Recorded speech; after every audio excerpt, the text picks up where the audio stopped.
আল্লাহ রাসূল সাল্লাল্লাহু আলাইহি ওয়াসাল্লাম বলেছেন যে আল মুসলিমু মান সালিমাল মুসলিমুনা মিন লিসানি ওয়া ইয়াদি। প্রকৃত মুসলমান সেই যার হাত ও মুখ থেকে অপর মুসলমান নিরাপদ থাকে, মানে আমার জবান এবং আমার হাত থেকে। একজন নারী প্রথমত হলো নারী নিজের কারণেই পর্দা করবে, ইসলামের ভ্যালুজ যেটা। কিন্তু ধরেন কোনো পুরুষকে ইসলাম কি এই কথা বলেছে আমার সামনে যদি কোনো নারী নিউড হয়ে যায়, ড্রেসই নাই, ধরেন আমি কি তার দিকে তাকাতে, মানে দেখেন সূরা নূরে যে আল্লাহ তাআলা পর্দার কথা বলেছেন, এখানে দুটো বলেছেন যে পুরুষও যেন চোখের হেফাজত করে, নারীও যেন চোখের হেফাজত করে এবং পর্দা করে।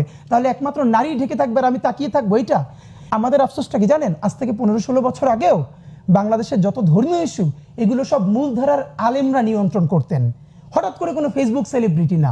ধরেন বাইতুল মোকাররম মসজিদের খতিব, আপনার নিশ্চয়ই মনে আছে প্রথম আলো একবার খুব 111-এর সময় খুব বাজে একটা কাজ করেছিল যেখানে ইসলাম অবমাননা হয়েছিল, এবং দেখেন কি শান্তিপূর্ণ উপায়ে তাকে নিয়ে বাইতুল মোকাররমের খতিব ওবায়দুল হক সাহেবের কাছে তওবা করানো হলো। এর মানে সিস্টেমটা দেখেন, এর মানে তখন আমাদের জাতীয় মুরব্বী ছিল, বাইতুল মোকাররমের খতিব ছিলেন, বাংলাদেশে এরকম অনেক গুণীজন আলেম ছিলেন। তাওহীদ শব্দটা আসছে আরবি তাওহীদ থেকে, মানে একত্ববাদ।